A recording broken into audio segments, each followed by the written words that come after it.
This is Join Us in France, episode 227.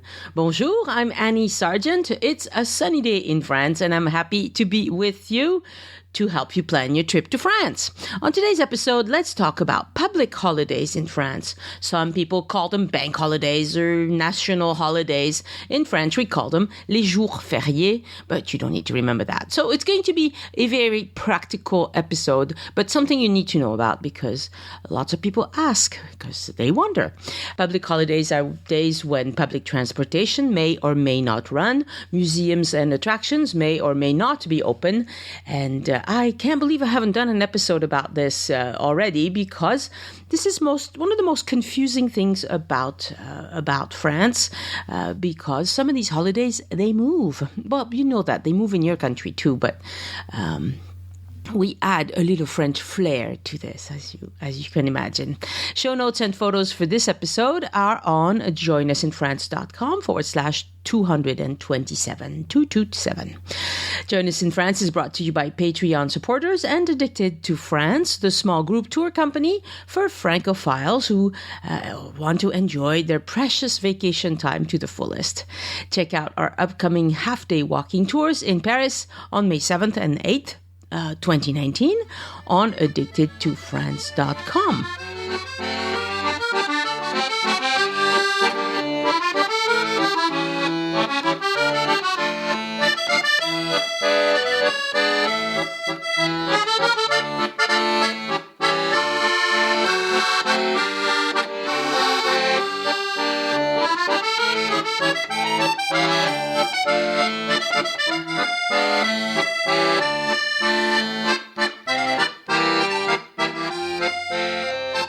So public holidays in France. Every country has public holidays. Nepal is the country in the world with the most days of public holidays. They have 36 each year.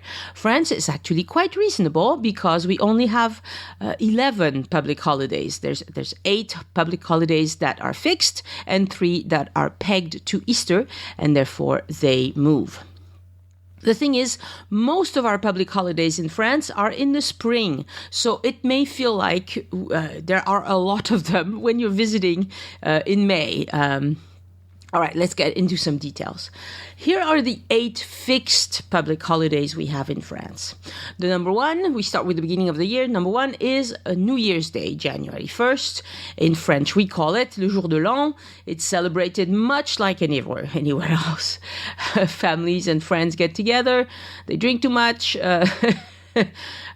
Anyway, almost everything is closed on January 1st. The second public holiday I'm going to talk about is Labor Day on May 1st. And this is one I'm going to go into more details towards the end of the episode. Labor Day takes place on May 1st in France. We call it le 1er mai in French. And it's a day for parades and labor unions and political parties, as well as the gifting of muguet, which is the lily of the valley, flowers. And the country basically shuts down on May 1st.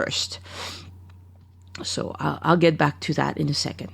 Number 3 is Victory in Europe Day, or V-Day, and that's on May 8th, so exactly 1 week after May 1st. This holiday celebrates the end of World War II. In French, it's called La Fête de la Victoire. It's a day for laying wreaths and family meals, and it's a big shopping day, that one. Stores are open and they hold sales. Then we have July 14th, Bastille Day, but we don't call it Bastille Day at all in French. We call it le 14 juillet or la Fête Nationale. So that's Fête Nationale is National Day. This is the day when the people of Paris stormed and destroyed the Bastille prison. And this is often the day people leave on vacation. So there are big traffic jams. Many stores and attractions will be open on July 14th. Then we go to August 15th. This is a Catholic holiday having to do with the belief that Mary, the mother of Jesus, did not die, but rather was taken up into heaven. It's one of the least noticed public holidays we have in France because so many people are already on vacation in August. And so you're already on vacation, you don't see it. But many stores and attractions will be open on August 15th. Then we move on to November 1st, All Saints' Day. That's La Toussaint in French. It's a day to go visit the cemetery, put flowers on the graves, have family gatherings. Many stores stay open for La Toussaint. Museums usually do, but check their websites, some close. November 11th. So this is Armistice Day. This is a celebration of the end of World War I. It is celebrated in cities and villages with gatherings of officials, laying a wreath, Monument aux Morts. Almost every village in France has one of the Monument aux Morts, Monument to the Dead, and many, many stores. Most things will be open on Armistice Day. December 25th. You know that one. We call it Noël in French, but you know that too. The celebrations start on Christmas Eve and they end on the evening of December 25th. This is the most celebrated holiday of the year by both religious and non-religious families. Almost everything will be closed on Christmas Day. If you're in France on Christmas Day, you'll need to check if the restaurant you want to go to is open, if the attraction you want to go to is open. A few things are open on Christmas Day, but not many. The Eiffel Tower is one of them. So if you're going to be in France on one of these, if you're going to be in France either on January 1st, May 1st, or Christmas Day, these are the three where things are really, really closed for the most part. The other ones, it depends. Check, Okay, now we have the public holidays that change dates because they are pegged to Easter. So we have Easter, Pentecost, and Ascension. And France is not a very religious country, but if you try to take away our religious holidays, we will kill you. So, all right. So it's complicated, okay? Easter, how they work out what day Easter is going to be every year is really complicated. The earliest Easter I could find was on March 22nd, and the latest was on April 25th. So it changes around a lot. And Ascension and Pentecost move as much as Easter does because they are pegged to Easter. So Ascension is Easter plus 39 days and Pentecost is Easter plus 49 days. Most years I've been alive, both Ascension and Pentecost have been in May. So imagine in May we have May 1st, May 8th, Pentecost and Ascension. So that's 4 potential holidays in that 1 month of May. So yes, it feels like we have a lot of them in France. And what we do on top of it all is that we have bridges, les ponts. Les ponts, that's a big one. So regardless of when Ascension or Pentecost or Easter take place, French people, like I said, they get Labor Day, May 1st, and V-Day, May 8th. And when those public holidays fall on a weekday, most people will take 1 or 2 more days of vacation. So they actually, the holiday you get no matter what, but you ask for an extra day or 2, and then you get 4, 5, 6 days off in a row, and all you had to remove from your package of vacation is 2 days. So it's really good. Let me give you an example of what happened last year. In 2018, Ascension was on May 10th, which was a Thursday. So lots of people took an extra day off on the Friday, on the May 11th. And that gave them a nice 4-day weekend. This year, in 2019, they'll need to take 2 extra days off to achieve the same bridge, pont, because May 1st falls on a Wednesday. So they'll either do I take off Monday, Tuesday, and then I get Wednesday, or I get Wednesday and I take off Thursday and Friday. Why am I telling you all of this? Because, of course, I want you to be jealous, but But of course, these days are really heavy travel dates for French people. And so if you're going to visit a place like the Mont Saint-Michel or Carcassonne or any other famous place around France, around Paris, anything, anywhere, but truly French people will go, Americans are pretty predictable. We know where they like, the places in Paris they like to go visit. French people are not. French people, they like to go, see things that you've never heard of. So everywhere will be very busy in France. So if you need a train, if you need a hotel, these are good times to make your reservations ahead of time. So if you're going to be in France during the month of May, April, May, and even some years, even June, look up our public holidays to make sure that you don't get stuck, and be sure that these will be heavy travel dates, even though it's not summer vacation for the children yet. Now, let me zoom in on May 1st specifically. What's going to be open on May 1st in France? There are 4 things you need to remember. No public transportation anywhere besides a little bit in Paris. Number 2, most museums will be closed. Number 3, most stores will be closed. Number 4, some restaurants will be closed. Okay, so May 1st is a holiday in France. It's called La Fête du Travail. It's a day off for workers to celebrate the 8-hour workday. This is a celebration that originated in the United States on May 1st, 1886, but it has since spread all over the world, including France. So, does everyone take May 1st off? Yes. Yes, yes. Nobody works on May 1st. City buses, trams, metros will not run anywhere, except in Paris, a few in Paris. But you have the second largest city in France, Marseille. Not a single bus, okay? Nothing. So stores will be closed. There's a few exceptions, but as a rule, stores will be closed. Many restaurants will be closed, especially outside of Paris.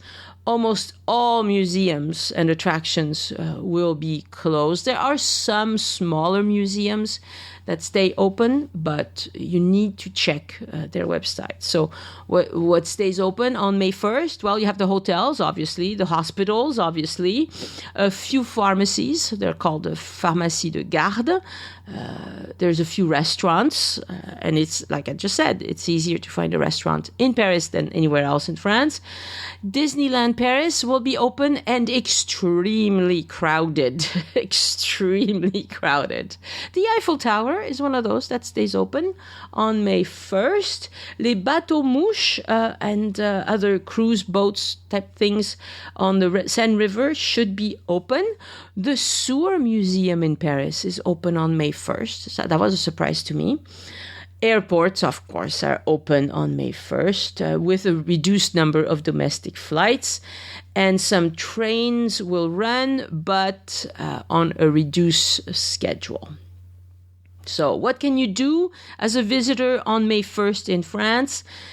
If you're only in France for a short time and you want to find something to do, Google the venues you have in mind to make sure they are open. Make a plan of how you will get there. That's the biggest problem usually, is how do I get there? And please note that if you're thinking of renting a car to get around Paris on May 1st, the roads will be extremely busy and it will be difficult to park. My strategy is to walk around Paris. You will have go to the Luxembourg Garden, go to places like that are pleasant and open and lovely. You could also participate in one of the many manifestations, so that's labor union gatherings in Paris. They take place all over France. In Paris, it starts at Place de la Bastille. Google them if you're interested. Some of them are very happy-go-lucky, and some of them, especially these days, you never know, whenever there's a gathering, somebody might start throwing punches. So I would avoid them. I don't see the point of going to those things anyway.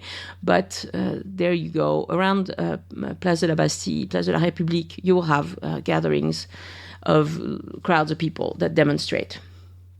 Most French people will be hanging out with family or practice their favorite sport. It's a day of relaxation. I hope you will have a great time in France on May 1st. And slow down. Try to take, don't make it a typical go kind of touristy day. If you want to go see the Eiffel Tower, well, maybe walk along the Seine River to the Eiffel Tower, because it will save you a lot of overcrowded and very far and few between metros. Sleeping is good too. Yeah, I recommend that. And enjoy the spring weather. All right. I think I've given you all my wisdom about holidays, public holidays in France.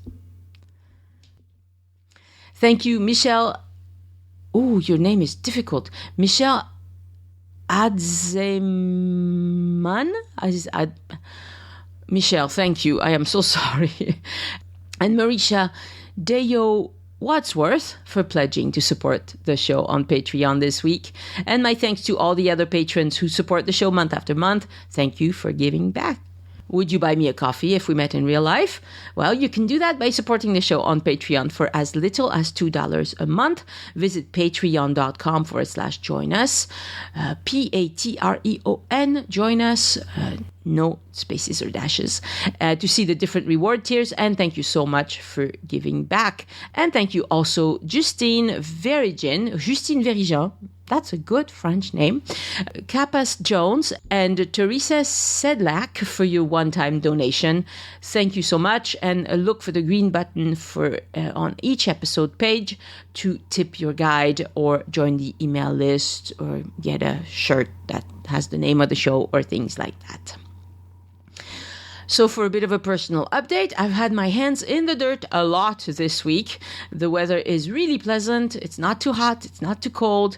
And I have been cooped inside too long. So I thought, okay, I'm going to redo a flower bed right up against my house on one side. It's probably, it's not that big. It's probably 10 square meters total, but it was a lot more work than I figured it would be. I had put down a thick weed blocking cloth, years ago.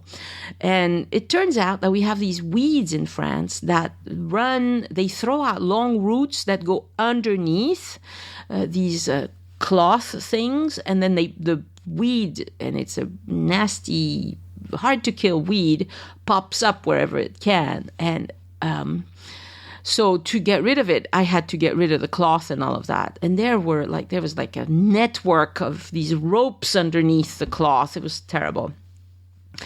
So, and in France, gardeners like me cannot use any more pesticides or weed killers. Roundup has been illegal in France for a few years now. And now even the less radical ones are illegal. So anything that's made in a chemical plant and sold in a bottle is out. It's illegal, let's put it this way. And the stores don't store them anymore because they don't want to get fined. So around my plants, my choices are I can steam the weeds to death, or I can burn them to death with a torch blower, or I can pull the weeds. That's and I think that's what I'm gonna do, is just start weeding regularly. Now we do have, like, for trees and vegetable gardens and things like that, we do have like natural remedies, like bacteria and copper and products like that. Because they are natural products, we can still use those. But we're going to have to get a lot smarter about gardening. And all the gardeners around me, they say, just weed once a week. Don't do the cloth. Even the mulch, it works. But if you mulch, you have to mulch a thick, like almost a half a foot of mulch is what you need to really make a difference. So anyway, this is when I'm glad I have a small yard, you see? It's not going to be anything like Giverny, but I think it'll look really good. And I'll be in Giverny a couple of times in early May. So, it'll be interesting to get inspired there and be reminded how inadequate a gardener I am. As you know, because you're listening to me right now, you can hear Join Us in France anywhere you get your podcasts. But if you want to help other people listen to the show to prepare their own trip to France, tell them that they can listen on Pandora, Spotify, Alexa, Google Home, YouTube, and joinusinfrance.com as well. And you can find quite a bit of information that I put out on Instagram and Pinterest as well.